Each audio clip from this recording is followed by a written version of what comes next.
कुछ दिनों के बाद पंजाब का टूर पूरा करके आबू वापस जाते समय बाबा फिर दिल्ली राजौरी गार्डन में आए। रोज की तरह मैं दोपहर में सेंटर पर मुरली पढ़ रही थी। उतने में दो बहनें आई और मेरे से पूछा कि क्या आप बाबा से मिलने आई हो। मुझे मालूम नहीं था कि बाबा यहाँ आए हैं। मैंने आश्चर्यचकित होकर पूछा, बाबा यहाँ है क्या? उन्होंने कहा, हाँ, हम बाबा से मिलने के लिए आई हैं। ऐसा कहकर वह अंदर चली गई। मैंने जाकर बहन जी से कहा कि मुझे भी बाबा से मिलना है। उन्होंने कहा कि ये बाबा से मिलने का समय नहीं है, आप कल सुबह क्लास में आना। मैं फंक रह गई। फिर मैं मुरली पूरी करके रोज की तरह योग करने लगी। उस योग में मैं ऐसे ही बाबा से बात कर रही थी जैसे सन्मुख बात करते हैं।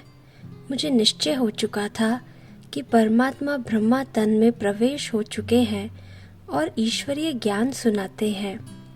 मैं योग में बाबा से बात करने लगी, शिव बाबा, आप परम धाम से यहाँ साकार में आ चुके हैं, वो भी यहीं ऊपर आए हैं कमरे में। क्या आप कमरे से नीचे नहीं आ सकते हो मुझसे मिलने के लिए? दीदी कहती है कि आप बाबा से नहीं मिल सकती हो, कल सुबह आओ। सुबह सुबह मुझे घर से कौन आने देगा? ऐसी रूह रेहान करके मैं मुरली रखकर बाहर जा रही थी कि बिल्डिंग की पीछे की तरफ बाबा को कमरे से उतरते देखा। शायद बाबा भोजन कर कर थोड़ा टहलने के लिए निकले होंगे। बाबा को देखते ही खुशी के मारे मेरे मुंह से निकला, बाबा। नोट्स वहीं छोड़े दौड़ कर गई और छोटी बच्ची की तरह बाबा से लिपट गई। बाबा भी उतने ही प्यार से बच्ची बच्ची कहते मेरे सर पर हाथ फेरने लगे। बहुत समय से बिछड़े हुए बाप और बच्ची का वो मिलन था। दोनों तरफ से प्यार का पारावार न था।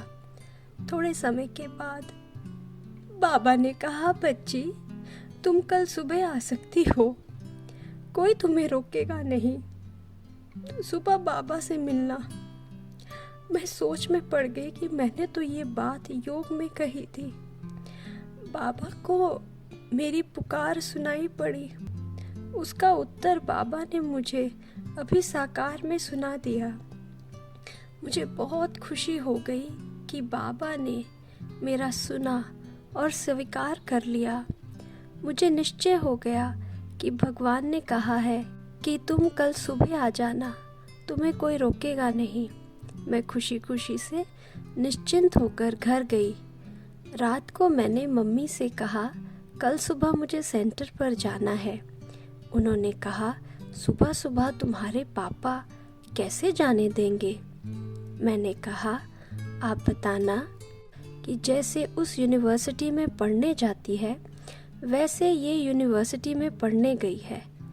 मैं सुबह घर से निकल गई बाबा से मिलने, लेकिन जब मैं सेंटर पहुंची तब तक बाबा की मुरली पूरी हो चुकी थी। दीदी बाबा से रूह रिहान कर रही थी।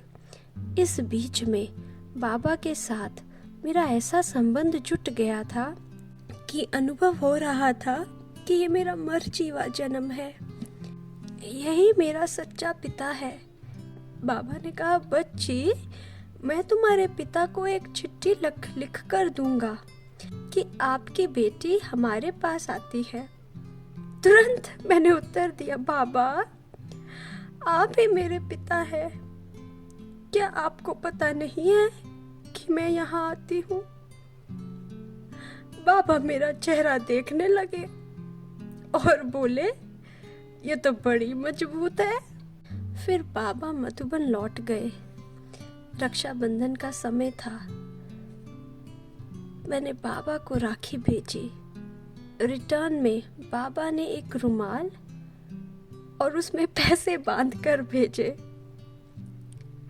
उसमें एक चिट्ठी भी रखी थी जिसमें बाबा ने लिखा था, बच्ची, जब बाबा के साथ बच्चों का संबंध जुट जाता है, तब बच्चों का पाई पैसे का जीवन हीरे जैसा बन जाता है। बाबा के पत्र के आधार पर ही मेरा पुरुषार्थ चलता था।